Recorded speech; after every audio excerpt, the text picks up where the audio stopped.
Hello everybody, Happy New Year, or Happy 2018, it's not really the new year anymore, it's the end of January. I've not posted anything for ages, so I wanted to do a little bit of a kind of start of the year post and tell you what I've been thinking about for this year. So there's two things I wanted to talk about. One was the review of 2017, so how did last year go, and then what am I thinking about doing this year, which is mostly based on how last year went. So at the beginning of 2017, I had basically two resolutions. One was make fewer things and make them better. And that was because I was just churning out a load of stuff. I didn't have space, it wasn't high quality. And actually recently I went through all of my clothes and I chucked out a load of stuff, much of which I'd made fast and had not lasted or didn't fit anymore or whatever. So there was a kind of make fewer things that are going to last and that they're made better. That was one resolution. And then the other resolution was concentrate on my channel and develop that and try to work out kind of how I want to create content for it and all of those things. So on the first one, I did make far fewer things. I recorded a video at the end of 2016 about everything that I'd made, put on every item of clothing that I'd made that year and kind of went through it. I think there were 25, and I think that's a lot less than quite a few people on YouTube seem to make, because everyone seems to make like 6 things a month, which is just boggles my mind. Where do you put it all, people? Where does it go? My wardrobe's full. I thought about doing one of those this year, and then I went, actually, you know what? There's not that much stuff that I've made that I kind of feel like I want to put on and show it, because it's just not been, I've not been making things like that. So I definitely had make fewer things, and I have made fewer things, so that's great. The other part was working on the channel and trying to get to the point where I was sort of comfortable in what I was trying to put out and experiment a lot with format and content and all of that stuff. This year I really wanted to try new things and find ways of showing the sewing process and the creative process in a way that was interesting to watch. And I've not really been open about that, I've not kind of said that was my intention, but if you look back through the content for the last year, you'll see there were a lot of different formats. I was trying to film things in different ways. In some of my bigger makes, I was trying to film from different angles and think about it more as a kind of filmmaker than as a sewer. I'd never call myself a filmmaker, but you know, try and have that angle on it. And that was really interesting. Very steep learning curve. Some stuff I really liked, some stuff didn't work, and that's great. That was the point.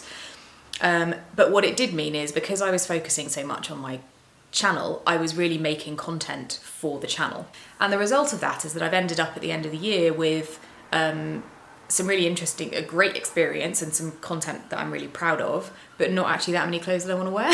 So that's an interesting reflection. Sorry, there's an ambulance about to go past.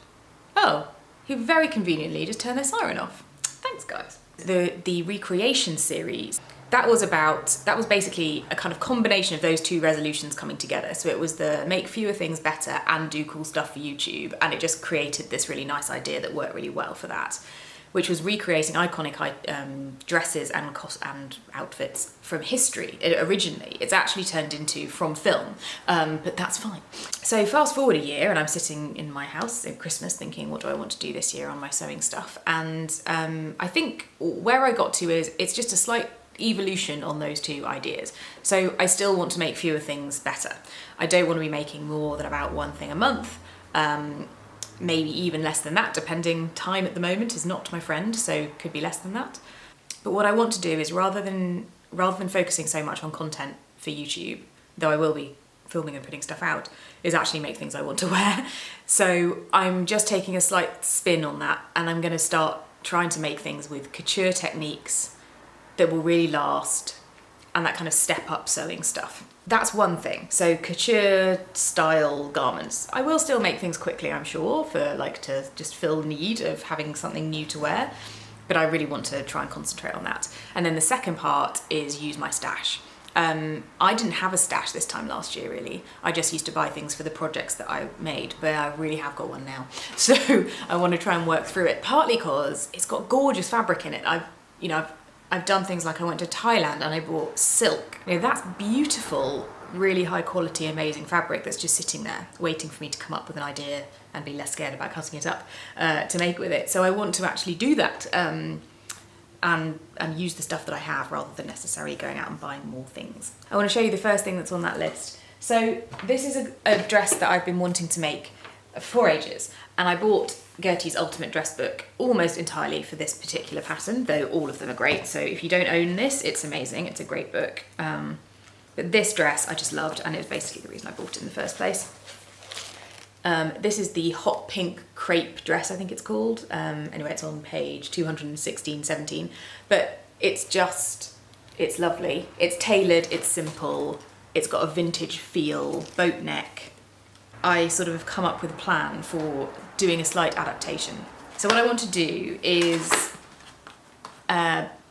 put a pleat into the side of the front of the skirt, sort of where a princess seam would go, if you can imagine that.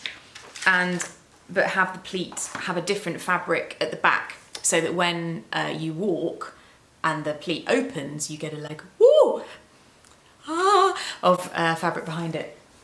That's the technical term, a woo-ah of fabric. This is where it gets exciting. So I've had this in my stash, consistent with my resolution, for ages. This doesn't look interesting. I appreciate that. Bear with me. This is a very yellow cream wool crepe, 100% wool crepe, which I think could be my favourite fabric of all time. It's very expensive, sadly, most of the time. However, when I was looking for my Marilyn dress fabric about this time last year, I found this and bought it because it was cheap, and it's very unusual to find wool crepe and find it cheaply. I think this was only about £6 a metre. Like, it was ridiculously reduced, from the Craft Palace in Tooting, also known as the Crafty Sewer. But it's lovely, and I don't really wear white massively well because I'm quite pasty, but cream is better on me. And so I just think a cream dress is the ultimate luxury. It's like a cream coat. Who the hell wears a cream coat? Like, not in London on the tube. Like, it just gets instantly dirty. So if you can afford to wear a cream dress, you clearly don't do anything with your time. You sort of swan about, getting in and out of, Rolls Royces. But then, the fabric behind it, I thought I would use others. Which is one of the silks I bought back from Thailand, even though it's Indian, but we'll not worry about that.